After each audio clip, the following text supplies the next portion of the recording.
அடுத்தடுத்து மறுபடியும் வெள்ளப்பெருக்கு ஏற்படுவதற்கான வாய்ப்புகள் ரொம்பவே தமிழ்நாட்டில் எதிர்பார்க்கப்படுது.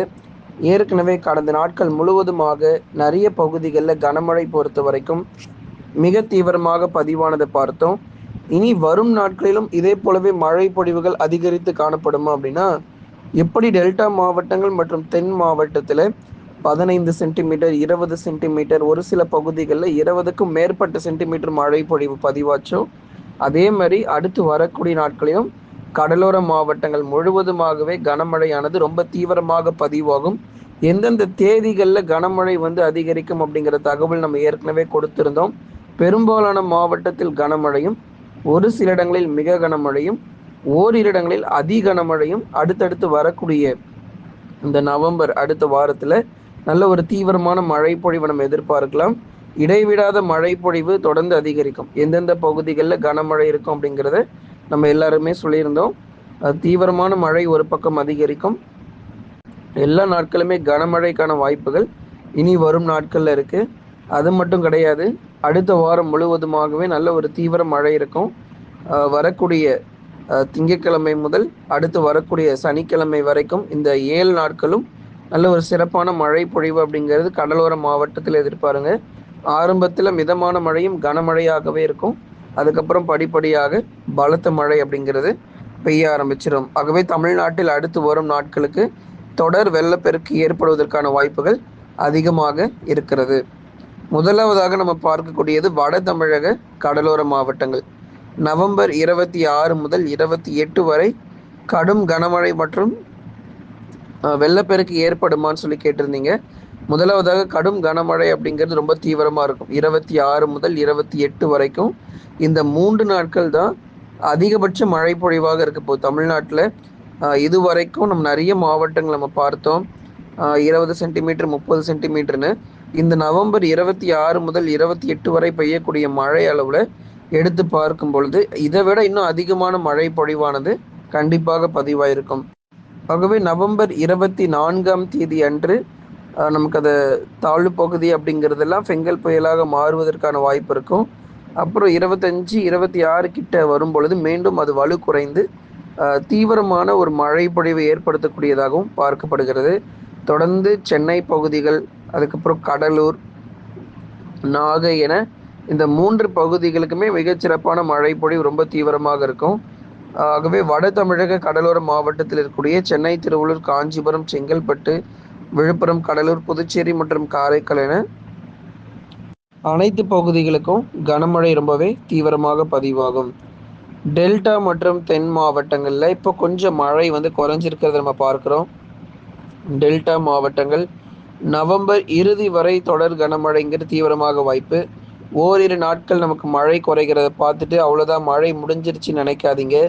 டெல்டாவில் இனிமே தான் நமக்கு மழை பொழிவு ரொம்ப தீவிரமாக இருக்க போகுது.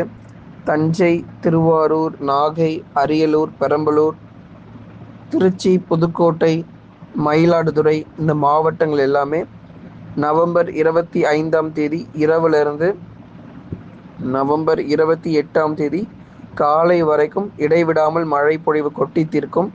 இதன் காரணமாக டெல்டா மாவட்டத்தில் பெய்யக்கூடிய மழை அளவு சற்று அதிகரித்து காணப்படும். அதே மாதிரி மழை பெய்த பொழுது நிறைய இடங்கள் அதிகபட்ச நமக்கு சென்டிமீட்டர் அளவில் நமக்கு பதிவாக வாய்ப்புகள் இருக்குது. எப்படி இந்த கடந்த சுற்று மழை பொழிவில் டெல்டா மாவட்டங்களில் 33 சென்டிமீட்டர், அதுக்கப்புறம் 20 சென்டிமீட்டர், மயிலாடுதுறை, சீர்காழி போன்ற பகுதிகள் 14 சென்டிமீட்டர்னு மழை ரொம்ப தீவிரமாக வந்துச்சோ, அதே மாதிரி அடுத்த சுற்று மழை பொழிவுலையும் 15 சென்டிமீட்டர் முதல் 20 சென்டிமீட்டர் மழை வரைக்கும் டெல்டா மாவட்டங்களிலும் ஒரு சில இடங்களில் தொடர்ந்து பதிவாகும். அதிலும் குறிப்பாக நாகை, மயிலாடுதுறை, தஞ்சாவூர், திருவாரூரில் மிகுந்த கவனம் தேவை. கடலூர் மாவட்டங்களில் அதி கனமழையும் எதிர்பார்க்கப்படுகிறது. ஆகவே சற்று எச்சரிக்கையாக ஒவ்வொரு மாவட்டங்களும் இருக்க வேண்டியது அவசியம். வட கடலோர மாவட்டங்கள் முழுவதுமாகவே கனமழையானது சற்று வலுப்பெற்று காணப்படும். அதைத் தொடர்ந்து மற்ற மாவட்டத்தில் இருக்கக்கூடிய தென் மாவட்ட பகுதிகளுக்கு மழை வருமானு கேட்டிருந்தீங்க. தென் மாவட்டத்தில் இருக்கக்கூடிய குறிப்பாக ராமநாதபுரம், தூத்துக்குடி, திருநெல்வேலி, கன்னியாகுமரி போன்ற தென் மாவட்ட பகுதிகளுக்கும் கனமழையானது தீவிரமாக இருக்கும். தென் மாவட்டத்தில் ஏற்கனவே ராமநாதபுரம் உள்ளிட்ட மாவட்டத்தில் 40 சென்டிமீட்டர் மழை வரைக்கும் பதிவாச்சுங்க. அதாவது கிட்டத்தட்ட ஆரம்பத்துல 15 சென்டிமீட்டர், 20 சென்டிமீட்டர் இருந்த மழை பொழிவு, அப்படியே அடுத்த 2 நாட்கள்ல 40 சென்டிமீட்டர் மழை வரைக்கும் தீவிரமா பெய்ய ஆரம்பிச்சிருச்சு. தொடர்ந்து இதே மாரி மழை பொழிவு சென்னை பகுதிகளிலும் இடைவிடாமல் நமக்கு மழை இருக்கும். இப்போதைக்கு நம்ம கணிக்கப்பட்டது 26 முதல் 28 நம்ம கணிக்கப்பட்டிருக்கோம். ஒருவேளை இந்த தாழ்வு பகுதி அதே இடத்தில் இன்னும் அடுத்து ஒரு 2, 3 நாட்களுக்கு நீடித்தால், கண்டிப்பாக சென்னை பகுதிகளுக்கு வெள்ளப்பெருக்கம் ஏற்படுவதற்கான வாய்ப்புகள் ரொம்ப அதிகம். ஆகவே டெல்டா மற்றும் தென் மாவட்டங்களுக்கு நவம்பர் இறுதி வரைக்கும் உங்களுக்கு தொடர் கனமழை அப்படிங்கிறது தீவிரமாகவே இருக்கும். மேற்கு தொடர்ச்சி மலையொட்டிய மாவட்டங்களில் ஒரு சில இடங்களில் அவ்வப்போது பரவலாக மழை பதிவாக வாய்ப்புகள் இருக்கு. நீலகிரி, கோயம்புத்தூர், தேனி மற்றும் தென்காசியிலும் இடைவெளி விட்டு பரவலாக கனமழை பொறுத்த வரைக்கும் தீவிரமாக இருக்கும். தேனி மாவட்டங்கள் மற்றும் தென்காசி மாவட்டத்தில் கனமழை பொறுத்த வரைக்கும் அவ்வப்போது விட்டு விட்டு மட்டுமே பரவலாக மழை பெய்ய வாய்ப்பு இருக்கு. ஏன்னா மேற்கு தொடர்ச்சியில் அதிக அளவு எங்களுக்கு மழை வருமா அப்படின்னு கேட்டிருந்தீங்க. வடகிழக்கு பருவமழை பொறுத்த வரைக்கும் கனமழை வரைக்கும் உங்களுக்கெல்லாம் பதிவாகும். நிச்சயமாக தேனி, தென்காசி மற்றும் நீலகிரி, கோயம்புத்தூர் உள்ளிட்ட மாவட்டங்களிலும் பரவலாக கனமழை அப்படிங்கிறது கண்டிப்பா நம்ம எதிர்பார்க்கலாம். ஆனா உள் மாவட்டத்துல முதல் மிக கனமழை வரைக்கும் இருக்கும்.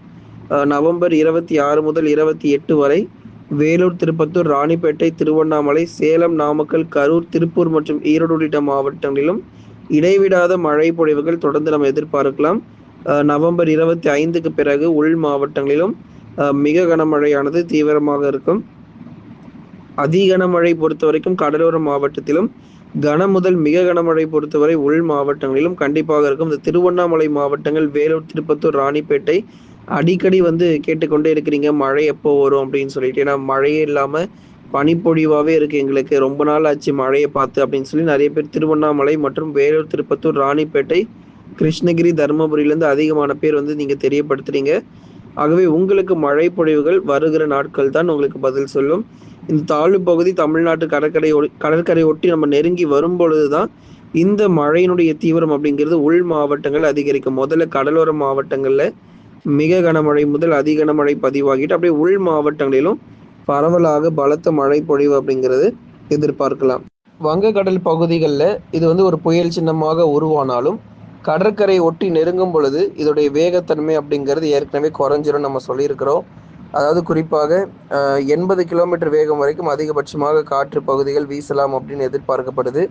ஒருவேளை காற்றினுடைய வேகத்தில் ஏதாவது கூடுதலாக இன்னும் நமக்கு வலுவான காற்று வீச இருப்பதனால் நிச்சயமாக உங்களுக்கு நம்ம அறிவிக்கிறோம். சென்னை பகுதிகள் ரொம்பவே கவனமாக இருக்கணும். சென்னை, திருவள்ளூர், காஞ்சிபுரம், செங்கல்பட்டு உள்ளிட்ட மாவட்டங்களில் அதிகளவு மழை ஏற்படுத்தக்கூடியதாகவும் எதிர்பார்க்கப்படுது.